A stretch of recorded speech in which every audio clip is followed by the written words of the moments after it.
Poster ban ಆಗಿದೆ.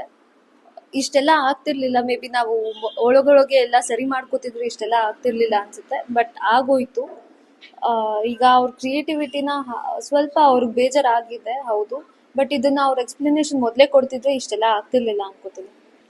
ನನ್ನ first look ಈಗ ಅವರು ಮೊದಲು ತೋರಿಸಲ್ಲ ಅಂತ ಹೇಳಿದ್ರು, ಈಗ ತೋರಿಸ್ತೀನಿ ಅಂದಿದ್ದಾರೆ. ನಾವು ಒಳಗೆ ಮೀಟಿಂಗ್ ನಡಿಬೇಕಾದ್ರೂ ಅವ್ರು ಹೇಳಿದ್ರು ಈ ಥರ ಪ್ರಾಬ್ಲಮ್ಸ್ ಇತ್ತು ನನಗೆ ಫಸ್ಟು 2-3 ಸಿನಿಮಾದಲ್ಲಿ. ನನಗೆ ಆರ್ಟಿಸ್ಟ್ಗಳು ಕೇಳಿಕೊಂಡು ನನ್ನ ಪಾಯಿಂಟ್ ಆಫ್ ವ್ಯೂ ಏನಿದೆ ಅದು ಹಾಳಾಯಿತು.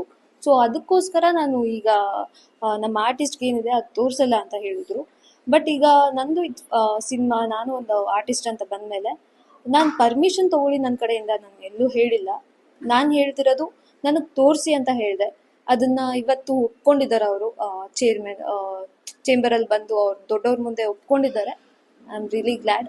ಈಗ ಮುಂದೆ ಏನಾಗುತ್ತೋ ನೋಡಬೇಕು.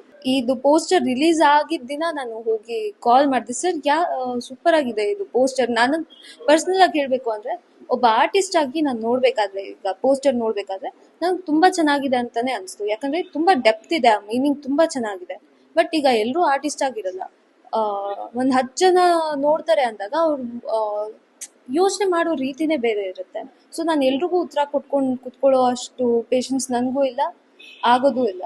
ಸೊ ಅದರಿಂದ ಇಷ್ಟೆಲ್ಲ ಪ್ರಾಬ್ಲಮ್ ಆಯಿತು. ಈಗ ಸರಿ ಹೋಗಿದೆ.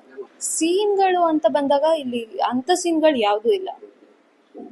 ಮೀನಿಂಗ್ ತುಂಬ ಇದೆ. ಒಂದೊಂದು ಸೀನಿಗೂ ಒಂದು ತುಂಬ ಮೀನಿಂಗ್ ಇದೆ.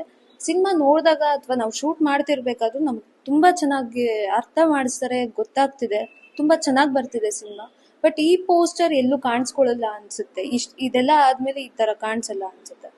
ಆ್ಯಂಡ್ ಈ ಥರ ಸೀನ್ಗಳು ಯಾವುದೂ ಇಲ್ಲ.